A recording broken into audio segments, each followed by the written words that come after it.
Hola, esto es Conversaciones con Sebastián Galiani, episodio 23. Nuestro invitado de hoy es Miguel Kigel. Miguel es doctor en Economía por la Universidad de Columbia. Es director del estudio EconViews. Fue presidente del Banco Hipotecario entre 2001 y 2003 y subsecretario de Finanzas y jefe de asesores del ministro de Economía entre 1996 y 1999. También, entre otras posiciones, fue economista principal del Banco Mundial. Con él dialogaremos alrededor del libro que escribió en colaboración con su hijo, Sebastián Kigel, Las crisis económicas argentinas, una historia de ajustes y desajustes.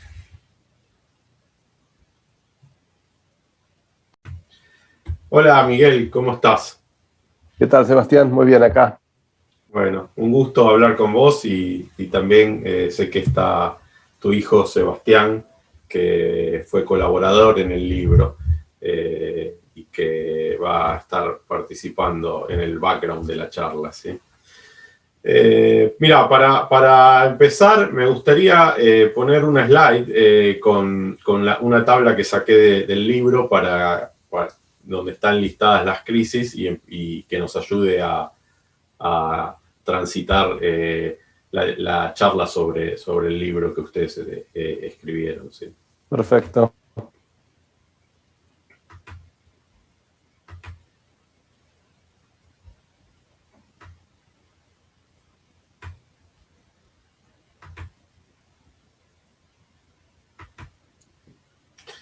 Bien. Entonces, esta tabla vos la reconocés, aparece en el libro de ustedes y cuenta, o sea, ahora vos nos vas a contar un poco más, pero simplemente para dar pie, el tipo de crisis que puede tener un país, muchas de estas crisis están interrelacionadas, no siempre son independientes, y como vamos a ir descubriendo a lo largo de la charla, cómo Argentina ha intensificado, ¿sí?, su cantidad y la magnitud de esas crisis en el tiempo. La única línea que no está en tu libro, porque tu libro termina en el 15, ¿no? Sí. La agregué yo. Vos dirás después qué opinás de ese periodo Sí, yo estaba sorprendido de ver eso. Sí, sí. Ya, que creo que ya tiene que salir la segunda edición, ¿sí?, del libro. Pero bueno, está claro, y esto ustedes lo dicen, que Argentina es un país muy inestable macroeconómicamente, que ha tenido muchas crisis, que ha pasado muchísimos años en recesión, que tiene una inflación altísima y que no parece al nivel macroeconómico aprender sobre las políticas que han adoptado otros países para terminar con la inestabilidad macroeconómica y las crisis recurrentes, ¿sí?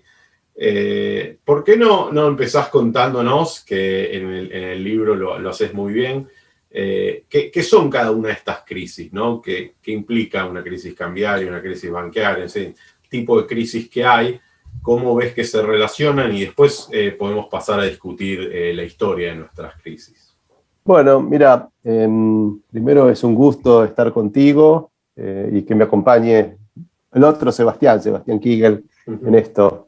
Yo diría, cuando empezamos el libro, cuando empecé a pensarlo, digamos, en forma más orgánica, creo que hay una característica importante en las crisis, y es que tenemos las crisis que eran las más sencillas, digamos, que eran las crisis básicamente cambiarias, y esas son las, como vemos ahí, la del 52, la del 59, hasta en gran medida la del 75-76 también, la crisis que, digamos, del famoso Rodrigazo, donde el problema era básicamente que el país se quedaba sin reservas.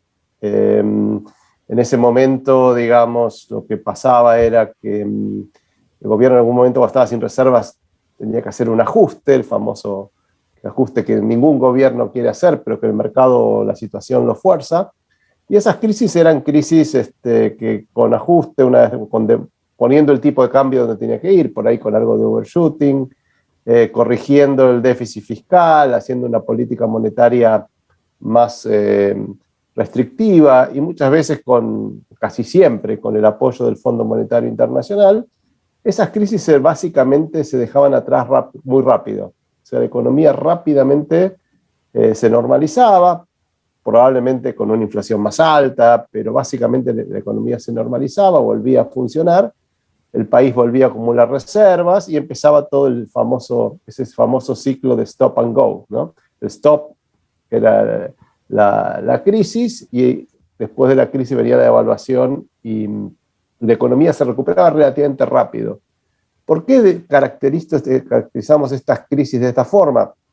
Porque, digamos, después vinieron crisis que fueron más complicadas, en el sentido en que ya no eran solamente crisis de balance comercial, digamos, que el tipo de cambio estaba atrasado, aumentaban las importaciones, bajaban las exportaciones, había algo de salida de capitales de corto plazo, sino que esas crisis ya fueron más complejas porque los movimientos de capitales pasaron a tener un rol más importante que los flujos comerciales, digamos, ¿no? Creo que eso es el cambio que se da en alguna medida a finales de los 70 y mucho más claramente en lo que fueron los 90 y el presente, digamos, donde los flujos de capitales empiezan a ser mucho más importantes, son los que de alguna forma cambian o llevan a los países a tener que devaluar o a crisis económicas.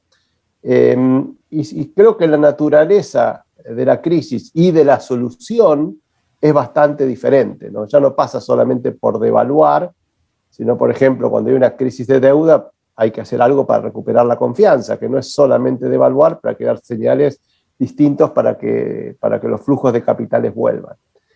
Las crisis, la primera que yo recuerdo importante de ese tipo es la crisis del 81-82, que fue después de la devaluación de Martínez de Oz, o sea, cuando se va Martínez de Oz y tiene que devaluar, creo que se evalúa Sigó, y después, digamos, coincide con lo que fue el default de México en el año 82, que fue un evento, digamos, que claramente fue financiero más que comercial, ¿no?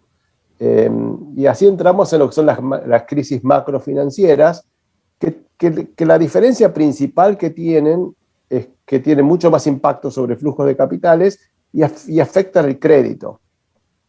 Al no haber crédito, al vernos flujos de capitales, el crecimiento está muy relacionado con el crédito, desaparece el crédito y la economía empieza a sufrir fuertemente, ¿no? La primera crisis grande fue el 81-82, como ahí mostrás, una crisis que hubo devaluación, pero esa misma devaluación por un problema de lo que es, lo llamamos problemas de balance, la devaluación desequilibra los balances de los bancos, que están endeudados en dólares y tienen activos en pesos, desequilibra al país, digamos, a lo que es el soberano, que generalmente tiene sus ingresos en pesos, y en este caso la deuda estaba en dólares, y entonces ya se transforma en una crisis macrofinanciera, que la característica que tienen en general es que llevan mucho más tiempo y son mucho más difíciles de resolver. O sea, una devaluación y un pequeño ajuste fiscal y monetario no arreglan el problema.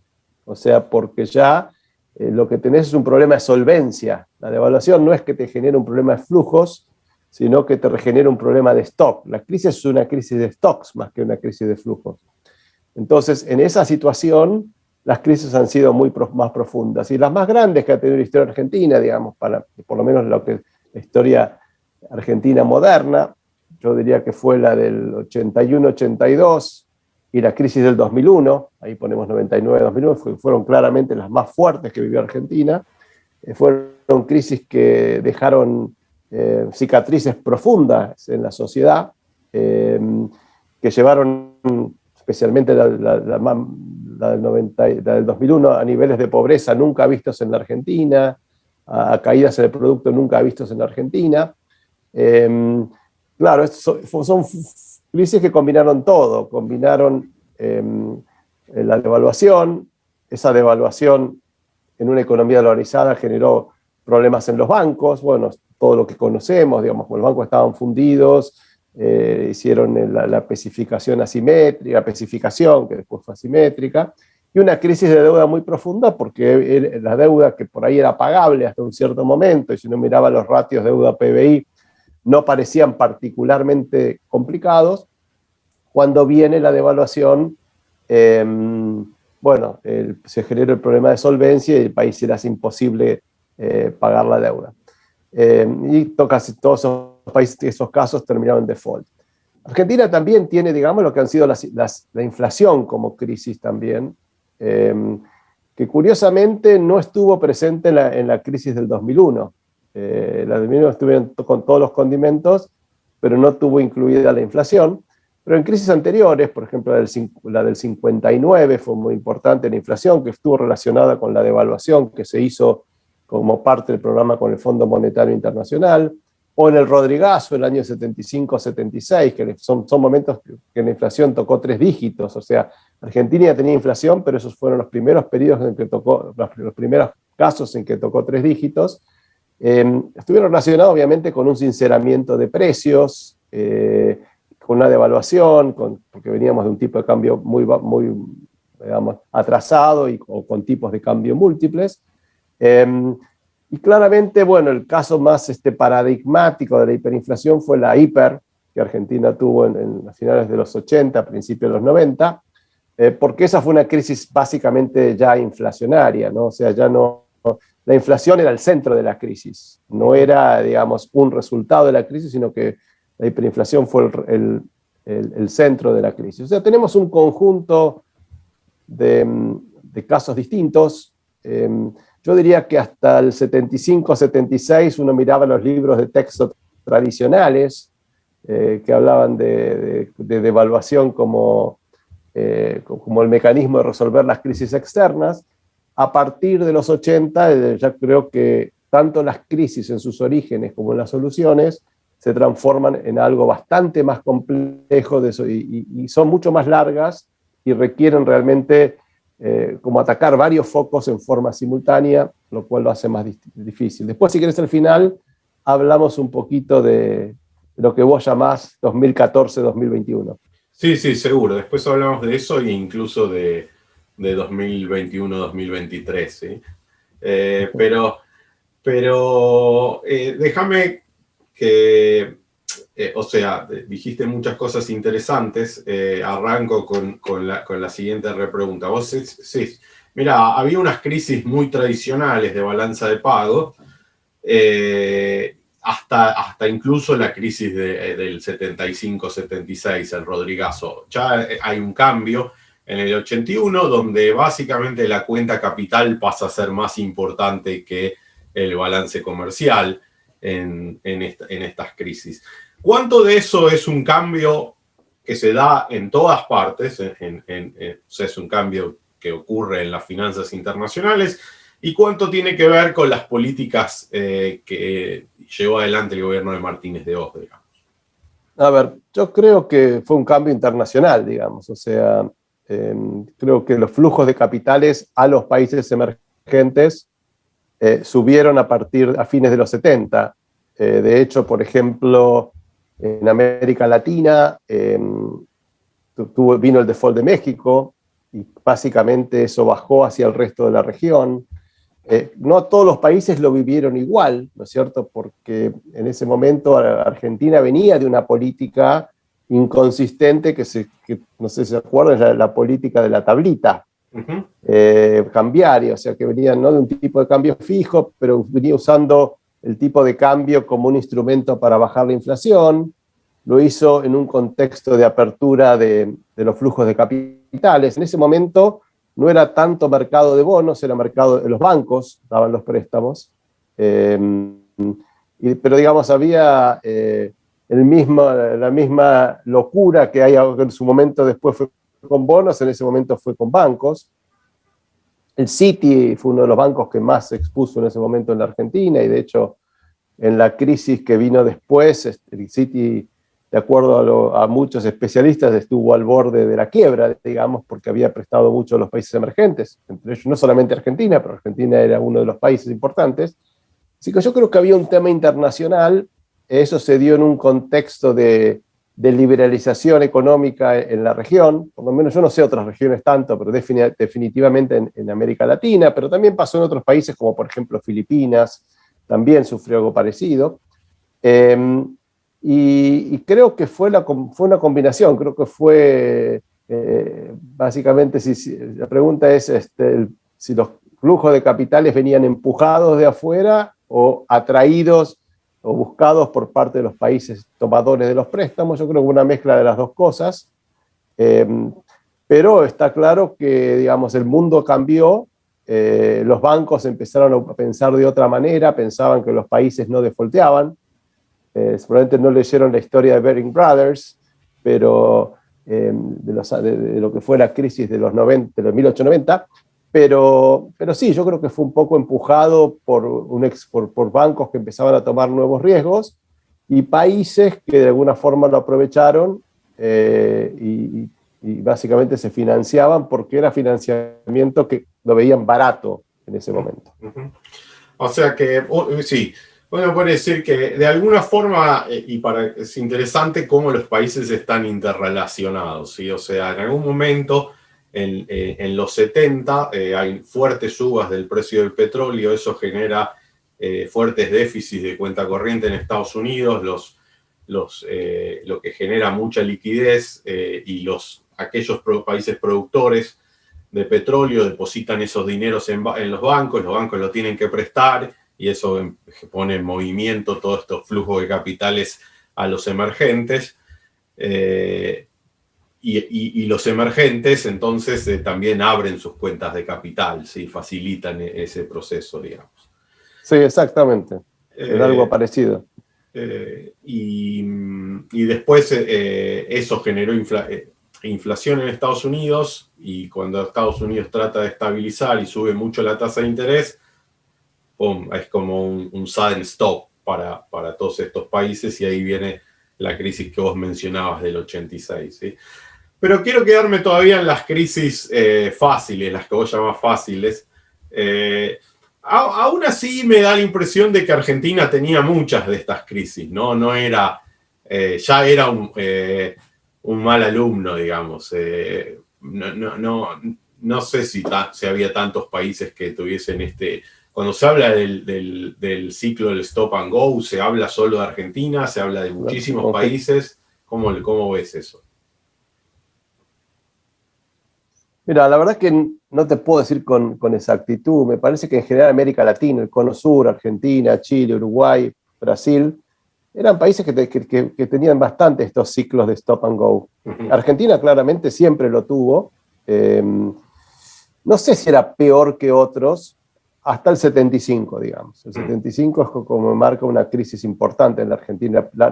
Claramente la crisis más fuerte del stop and go, que estuvo relacionada con el populismo en ese momento, pero Chile también tuvo esta crisis parecida con el gobierno de Allende.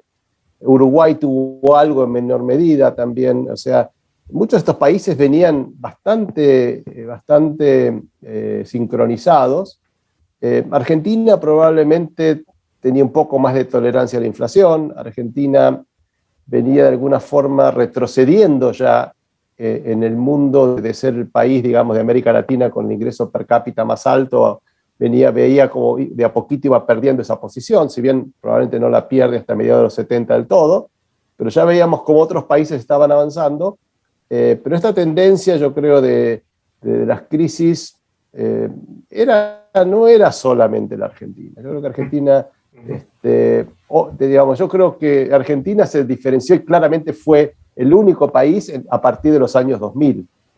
Pero hasta los 2000 había bastante, digamos. Yo me acuerdo Brasil con un problema inflacionario muy parecido a la Argentina, con una hiperinflación también a finales de los 80. Probablemente Chile se separó antes, Uruguay siempre fue más mesurado, digamos. Pero no diría que fue solamente Brasil. Nosotros somos argentinos y nos pega más fuerte, ¿no? Pero creo que haya evidencia empírica de eso. Pero ¿cuánto está asociado? O sea, muchas veces a este tipo de crisis o a este tipo de fenómenos también se lo mira desde el lado como de la restricción externa, ¿no? La economía se expande y en algún momento se queda, como vos decís, sin divisas. Y creo que eso hizo eclosión también nuevamente después del shock petrolero de principios de los 70, donde Argentina prácticamente solo ya importaba petróleo, ¿sí? Había cerrado tanto su economía que eso era ya insostenible. Pero lo que quiero decir es cuánto de estas stops and goes eran dolorosos porque la economía era muy cerrada, porque estaban asociados básicamente a ese tipo de modelo productivo, ¿no? Seguramente tenía mucho que ver con el modelo de sustitución de importaciones que de alguna forma limitaba la capacidad de generar divisas, que Argentina lo sufre todavía hoy, ¿no? O sea, si la economía hubiera sido más abierta, digamos, es mucho más fácil reaccionar. Si el porcentaje de exportaciones de un país es mucho más alto, como porcentaje de su producto, ¿no es cierto? Entonces necesitas probablemente, es más fácil recuperarse de estos procesos porque la economía rápidamente puede generar muchos dólares. En economías cerradas, obviamente que como era el caso de Argentina, como es el caso de Argentina hoy, como ha sido casi todo el tiempo, con excepción de probablemente los 90, es mucho más complicado ese ajuste y claramente, como bien decís vos, no es, las economías son más vulnerables, ¿no? Ahora, el tema del stop and go o de la restricción externa, que muchas veces se piensa, ¿no? Claramente está muy relacionado también con la política cambiaria, ¿no? O sea, un país que tiene restricción externa también es porque tiene problemas para manejar su política cambiaria, porque, digamos, hoy en día Argentina tiene lo que se llama la restricción externa, no tiene divisas, no tiene dólares, y todo el resto de los países los tiene. O sea, ¿cuál es la diferencia entre Argentina y casi todo el resto de los países de la región? Y bueno, que los demás tienen, aparte de mejores políticas macroeconómicas en general, tienen tipo de cambio flotante. Y eso nos ayudó mucho. También podemos hablar de otros temas, como que tiene una moneda en que la gente ahorra, pero fundamentalmente el tema, como bien decís vos, del tipo de cambio fijo, de tener las economías cerradas, de que el porcentaje de comercio sea muy chico. Bueno, todos esos son factores que hacen a las economías mucho más vulnerables, ¿no? Claro, no, eso era lo que apuntaba mi pregunta, en el sentido de que si pasó también en otros países de Latinoamérica, tuvo que ver con algunos rasgos comunes de las políticas que hicieron estos países, ¿sí? Y que Argentina, como vos decís, sigue haciendo. Creo que esa restricción externa tiene que ver con que si vos querés proteger a la industria local y que esta pasa a depender de la demanda, ¿no? Doméstica. Y entonces cuando vos te chocas con la restricción externa no querés devaluar porque eso te genera una recesión que afecta a esa industria que estás protegiendo y entonces empezás a poner cepos, restricciones por todos lados para mantener como un nivel de salarios en dólares que no son los que podés tener con esa política que estás haciendo. Claro, no, sí coincido con ese diagnóstico, pero digamos, el problema es que nunca se hace, digamos, especialmente en los últimos años, se logró abrir la economía de una forma importante. Ni siquiera en los 90 pudimos abrir la economía, se abrió la economía mucho en los 90, pero el porcentaje de comercio exterior siempre siguió siendo relativamente chico en la Argentina. Nunca pudimos ser una economía que tuviera 30% de exportaciones como porcentaje del producto, o sea, que claramente estuviera integrado al mundo. Siempre tuvimos una economía, digamos, más bien de poco comercio, y eso es un problema al momento de generar dólares. Nos genera nos hace mucho más vulnerables. Y eso se transforma en un problema mucho más serio cuando el país se empieza a endeudar en moneda extranjera. Porque, digamos, la deuda, por ahí Argentina no tiene tanta deuda, pero casi toda su deuda históricamente ha sido en dólares. Y, digamos, si Argentina tiene dificultades para generar dólares, entonces es donde puede aparecer un problema al momento de cuando aparece, lo que muy bien decís vos, el sudden stop, cuando aparece la crisis, cuando los flujos de capitales dejan de venir, el país no tiene forma de acomodarse a esa situación. No es que, digamos, puede generar un superávit. Es un país que, a ver, no tiene la flexibilidad como para generar el superávit de cuenta corriente que haría falta para pagar esos dólares. Porque un país que tiene un comercio exterior de 10, 12, 14% del producto, no tiene la misma capacidad de poder reaccionar y generar un superávit más grande que un país que exporta 30% del producto. Y eso es lo que nos pasa a nosotros, ¿no? Que cuando vienen los problemas del sudden stop, nos pegan por todos lados. Así es, Argentina es una economía que se cerró como muchas otras con la crisis del 30, pero que nunca se abrió del todo nuevamente y tuvo su intento en los 90. Pero sigue siendo una economía, como vos decís, muy cerrada, y eso te lo iba a preguntar más adelante, pero bueno, ya que lo mencionás ahora, vos en el libro decís, mirá, finalmente cuando vos pasás por toda esta tabla, no podés pensar que acá solo fracasó un gobierno, acá pasaron todos los gobiernos, democráticos y no democráticos, de un signo o de otro, y finalmente siempre de alguna forma terminamos sin poder resolver los problemas económicos. Y uno de los que no resolvemos es la integración al mundo, ¿no? O sea, por más que haya cierta apertura en algunos periodos más que en otras, Argentina no es un país que está lleno de tratados comerciales de libre comercio con otros países. De hecho, está muy atrasado en esa dimensión y no parece haber consenso, ¿no? De nuevo, lo que es la tesis central por ahí del libro de ustedes, que es la falta de consenso sobre cómo manejar la economía. Fíjate cuando se firma o se anuncia el acuerdo de libre comercio entre el Mercosur y la Unión Europea, es un acuerdo que hoy no parece tener el apoyo del gobierno, ¿sí? O sea y que además era un acuerdo que sí el kirchnerismo había tratado de conseguir. O sea, es muy rara la inconsistencia que se tiene sobre las políticas. Sí, yo te diría que afecta en varias áreas de la política económica. Vos mencionás muy bien el tema de la apertura, que en general en la Argentina es bastante criticada el tema de la apertura. O sea, no sé si es un lobbying muy fuerte, es una visión. Yo creo que el argentino medio, por ejemplo, vos ves encuestas y quieren tener un sector público grande. O sea, no le molesta Aerolíneas Argentinas, aunque pierda un montón de plata. Creo que solamente aceptó para privatizaciones en los años 90 porque habían colapsado los servicios, digamos. Como no había teléfonos, no había agua, los cortes de luz eran frecuentes. Bueno, ahí parece como que la gente aceptó que había que privatizar los servicios públicos, ¿no? Y ahí vino una ola de privatizaciones. Hoy en día creo que la gente piensa distinto, digamos, quiere que el Estado esté más o menos en todos lados. Yo estoy hablando de encuestas de opinión, y eso obviamente que afecta a los políticos. O sea, entonces vos tenés que aceptan un Estado grande. Otra característica rara de Argentina es la tolerancia a la inflación.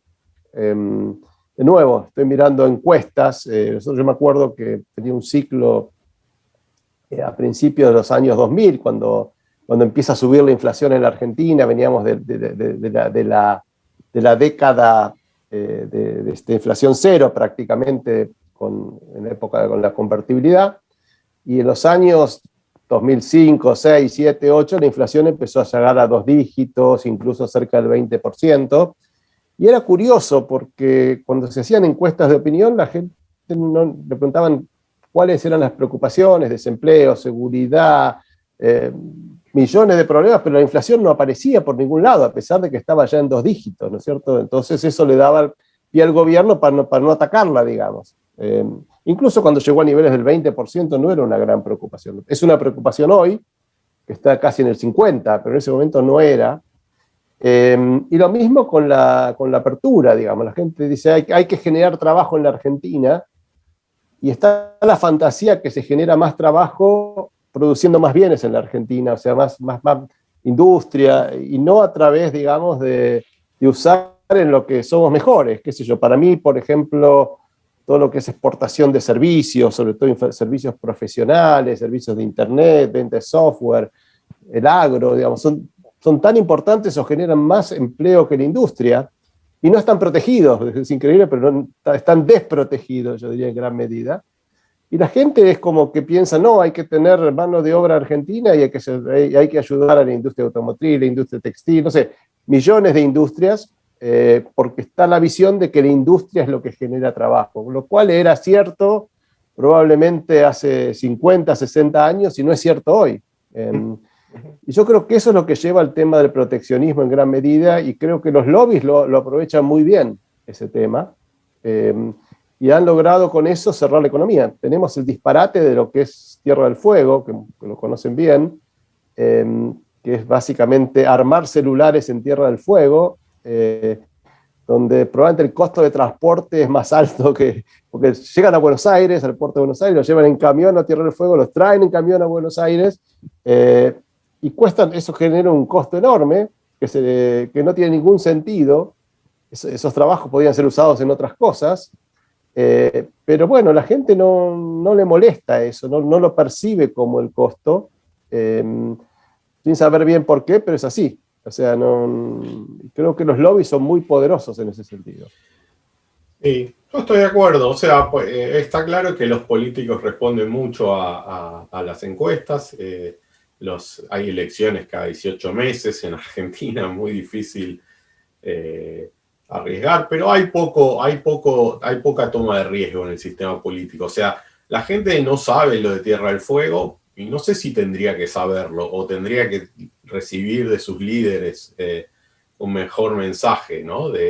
Mira, estos son los costos que nos están impidiendo que nos desarrollemos de esta forma. Y claro, eso siempre a un político le va a llevar a enfrentarse con el gobernador o la gobernadora o los senadores de Tierra del Fuego.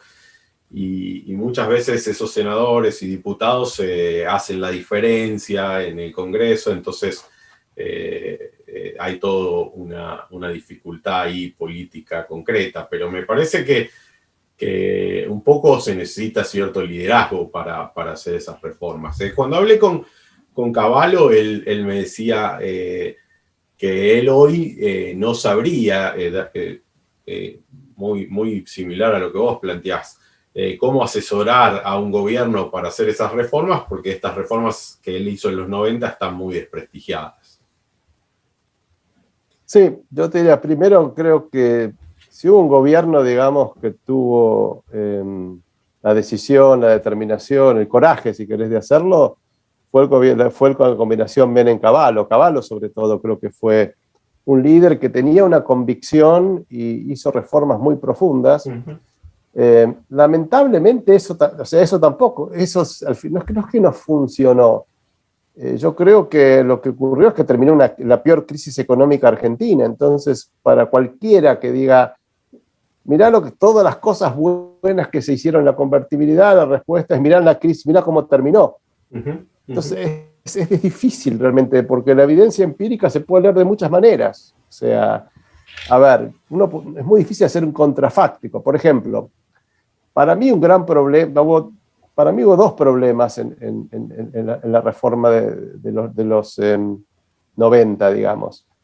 Primero, no estaba todo el tema de protección total, digamos, de protección social que tenemos hoy.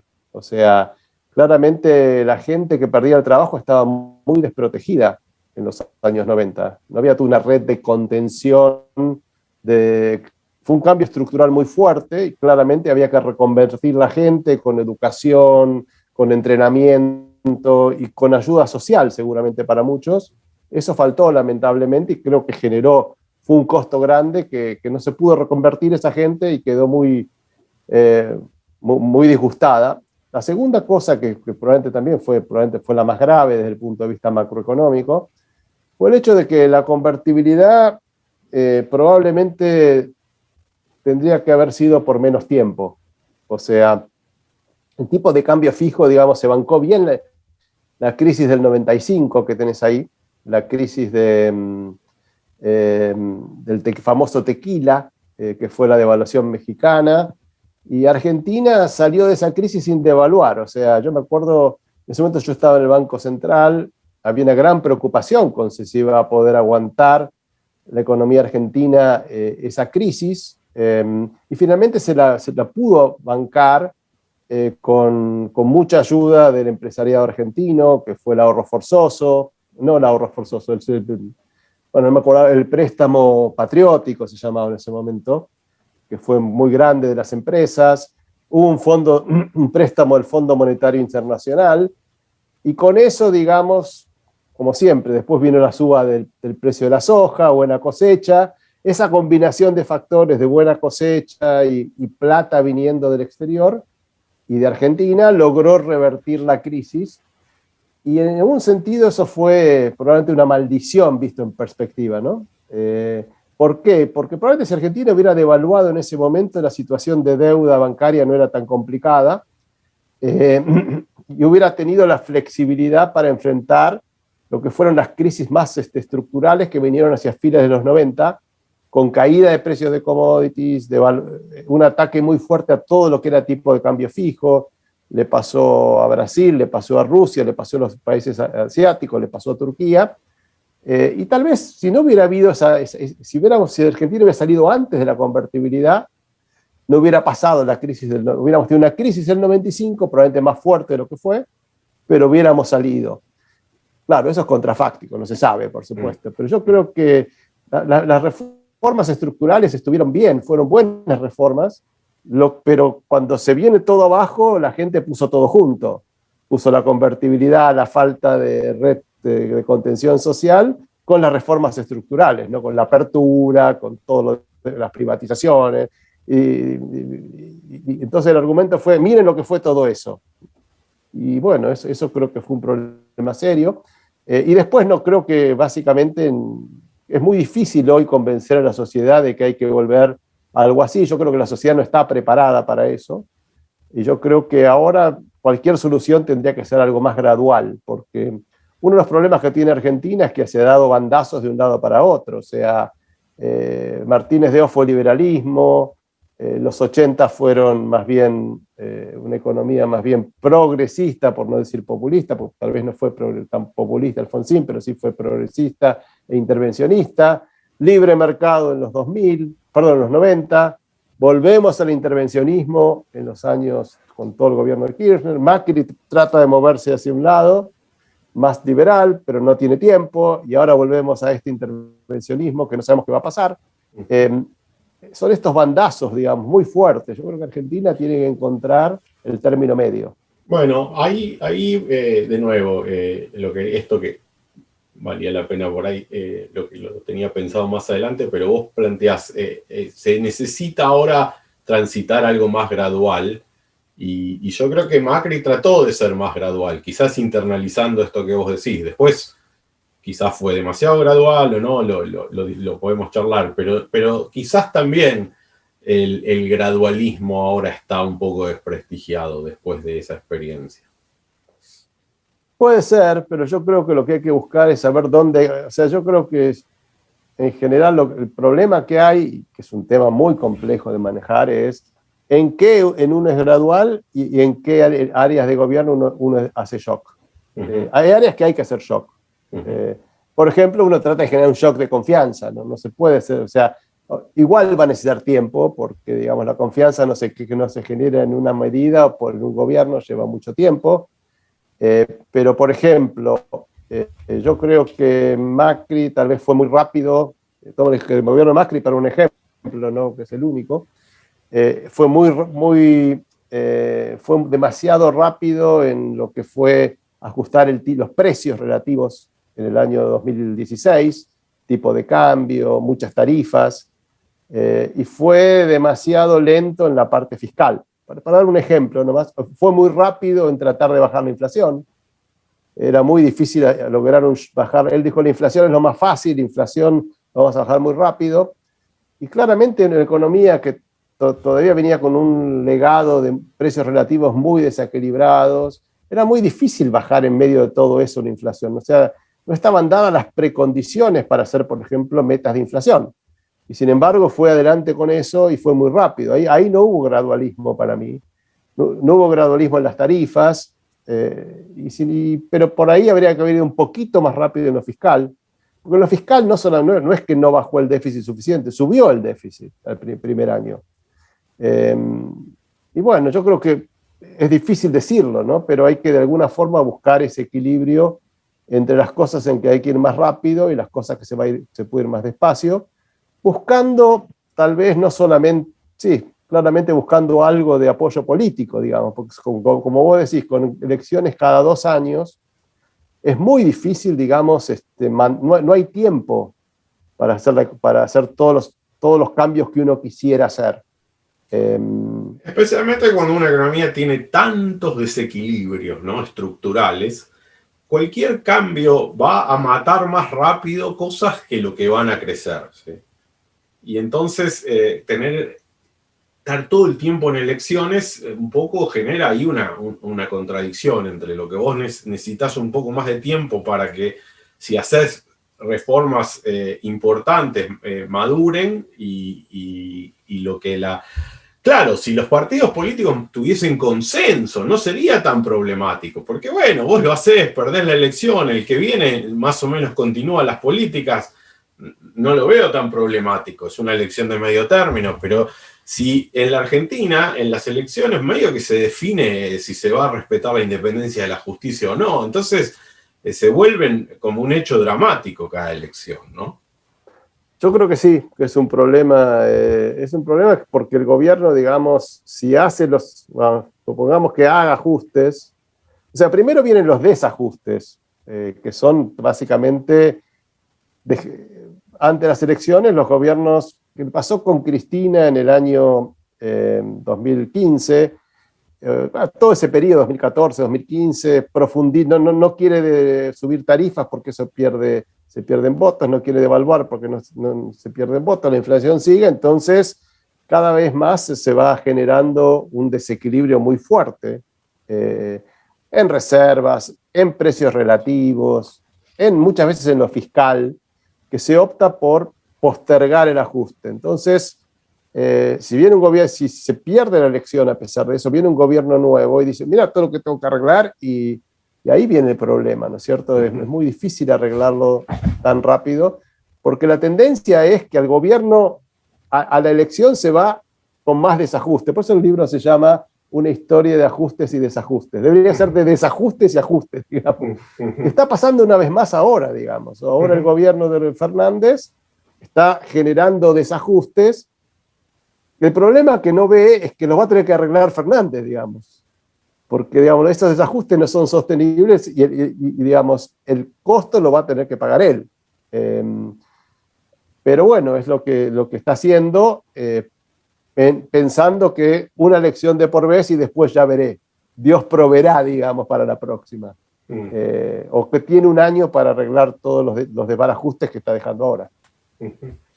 Te vuelvo un poquito a la tabla, ¿sí? Habíamos hablado de las crisis de Stop and Go, y después vino el Rodrigazo. El Rodrigazo es una crisis más fuerte, ¿sí? Que tiene, además termina con nefastas consecuencias políticas, pero que no solo están relacionadas al Rodrigazo, sino a otros problemas políticos que había en el país. Pero finalmente son ese tipo de crisis que, como en el 52, ¿no? Como en el 75, como en el 2015 y como ahora, donde hay un gobierno peronista que atrasa el dólar, atrasa todas las tarifas, genera déficits fiscales enormes, reprime los precios, y en algún momento alguien tiene que destapar la olla, ¿sí? Ahora, ¿por qué en el 75 digo es mucho más fuerte? Porque eso inaugura un régimen de alta inflación en Argentina, sí. Que sí creo que la convertibilidad lo termina. O sea, y creo que incluso al día de hoy no hemos vuelto al régimen de alta inflación. Ahora estamos teniendo inflación alta, pero todavía no estamos con esa indexación mensual, etc. ¿Corremos riesgo de volver a ese régimen de alta inflación? A ver, primero creo que tu comentario es muy atinado del 75-76. Esa fue una crisis de superpopulismo, digamos. Creo que fue el gobierno más, en términos de populismo, en el sentido de no respetar ningún tipo de restricción presupuestaria, de no importarle el déficit fiscal. Hablamos de déficits fiscales que podían llegar al 15% del producto, emisión monetaria que se financiado todo con dinero. Bueno, pertenece a esa clase de episodios que se llaman de populismo extremo, que están en el libro de Dornbusch y Edwards, que son casos, digamos, que son cantados de que todo va a explotar. Creo que, bien decís vos, el legado que dejó eso y que nunca se rompió fue la inflación endémica, alta inflación argentina. Cuando digo alta es lo que nosotros llamamos de 3 dígitos para arriba y que culminó en la hiperinflación del 89, ¿no? Hoy es distinto, no diría que estamos en esa situación. Es como que hay los saltos no son tan... de saltar de un escalón inflacionario a otro no es algo que ocurre de un día para el otro, lleva mucho tiempo. De hecho, Argentina ya viene saltando de escalones. Empezó hacia fines de los 2000, perdón, la primera década del siglo, 2010, 2011, estaba en inflaciones del 10.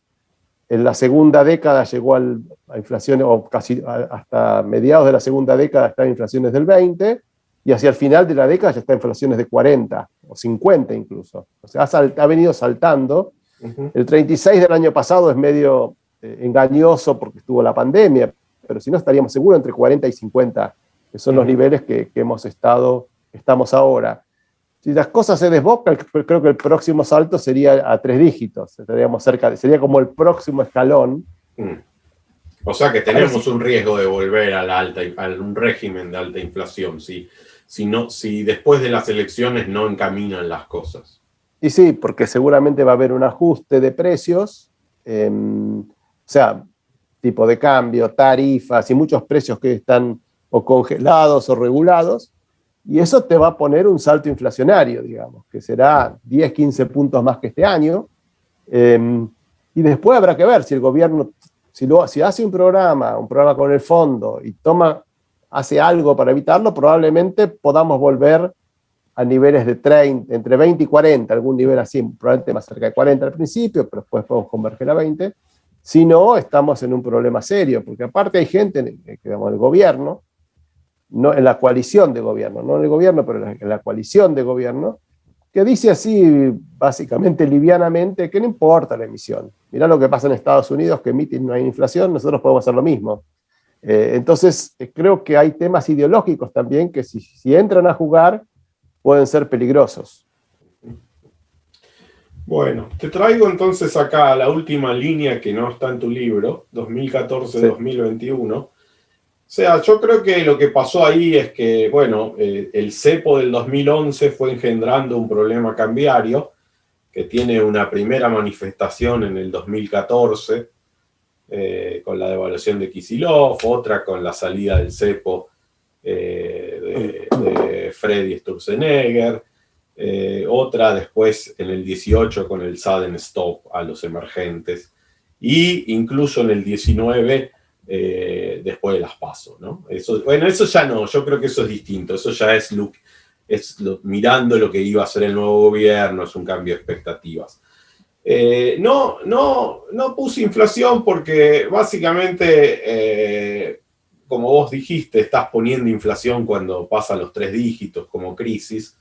Está claro que la inflación se aceleró en el 18 y 19, pero que no fue muy distinta, por ejemplo, a la que tuviste en el 2002 de 40%, digamos. Pero es discutible. Claramente no hubo crisis bancaria y con el acuerdo con el fondo creo que se evitó un default.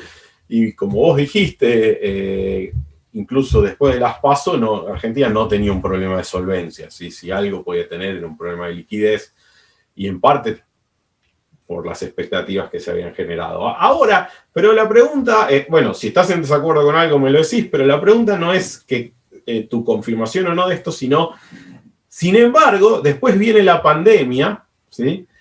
Y si bien no hay todavía un default, cuando vos mirás los precios de los bonos son de default, ¿sí?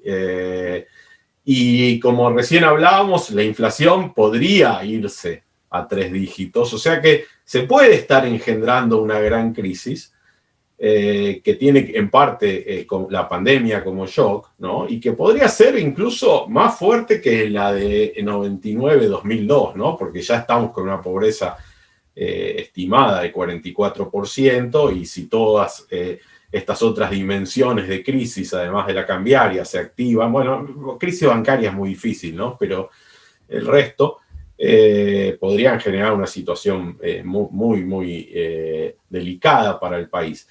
Pero aún si no la generan, hay una sensación en la población de una crisis muy fuerte, ¿no? Aún si todavía no se realizó en muchas dimensiones, la sensación sí está. ¿Qué opinas vos de esto? A ver, primero yo creo que sí, primero creo que estamos claramente en una crisis.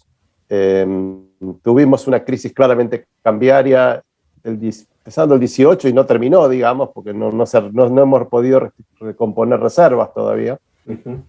Creo que ha habido una crisis de deuda, tanto en moneda extranjera como en moneda nacional, porque tuvimos reperfilamiento de la deuda en pesos, tuvimos default declarado, en el sentido que no estábamos en default, no hubo una declaración de default, no empezaron los juicios, pero Argentina estuvo en default si recuerdo bien, entre junio y septiembre, salimos del default, pero digamos, como bien decís vos, no tiene acceso al mercado de capitales, el riesgo país está por las nubes, con lo cual creo que el tema de la deuda está jugando un rol más importante. Claramente no hay crisis bancaria, y la inflación es relativa, digamos, es alta, probablemente comparable a lo que fueron los 70 y los 60, digamos, o un poquito más alta incluso, pero no está en niveles, digamos, de 3 dígitos, no se lo ve todavía por ahí.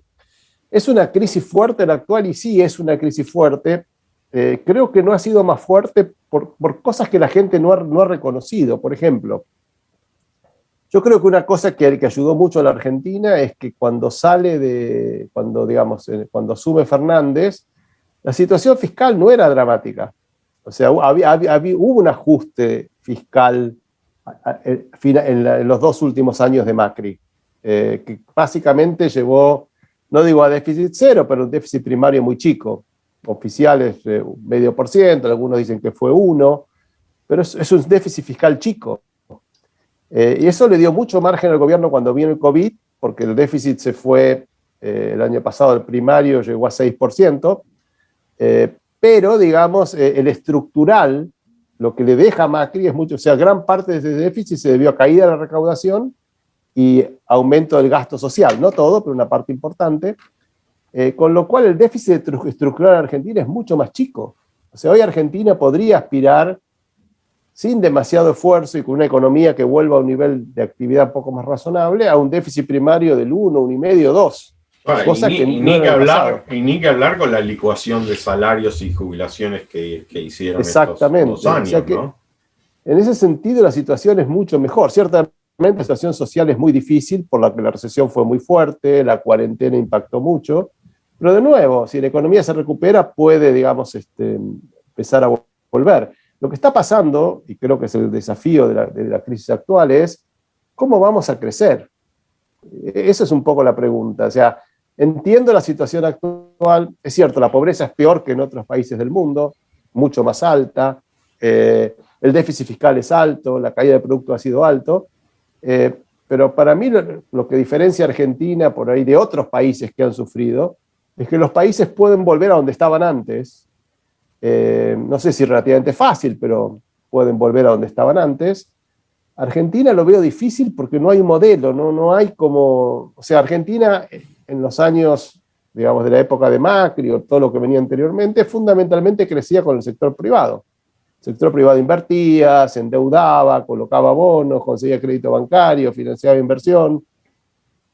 Hoy en día, digamos, yo no veo al sector privado, al empresariado, lo veo como perseguido, como el responsable, acusándolos de responsabilidad, muchas responsabilidades, y ese discurso es un discurso de alguna forma que dice, bueno, entonces el crecimiento va a ser el sector público, pero el sector público está fundido.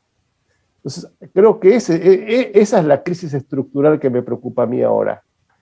Aparte de que obviamente que no hay acceso a crédito, que no sé cómo financiar crecimiento o financiar inversión sin poder endeudarte. El sector privado no se puede endeudar porque no puede decir que va a repagar su deuda cuando el Banco Central no tiene reservas.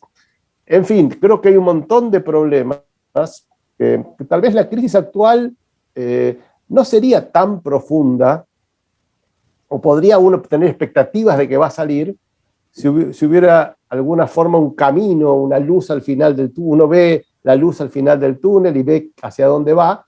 Hoy en día yo tengo una gran pregunta y es hacia dónde va la Argentina, no hacia dónde va solamente la economía, ¿no? Y Exacto. eso te genera un problema serio, ¿no? Exacto.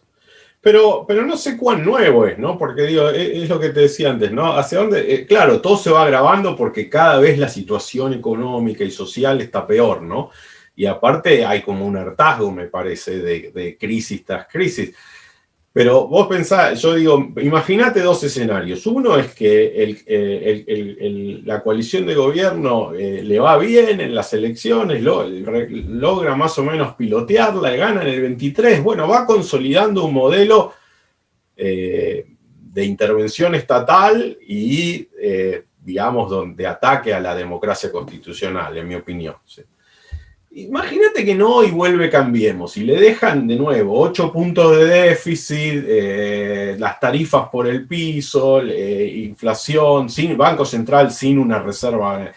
Bueno, es todo de nuevo, ¿no? Todo lo que hizo, empezar de nuevo a hacerlo, quizás más gradual, incluso vos decís, otros dirán menos, y bueno, habrá que buscar esa combinación, pero es muy agotador.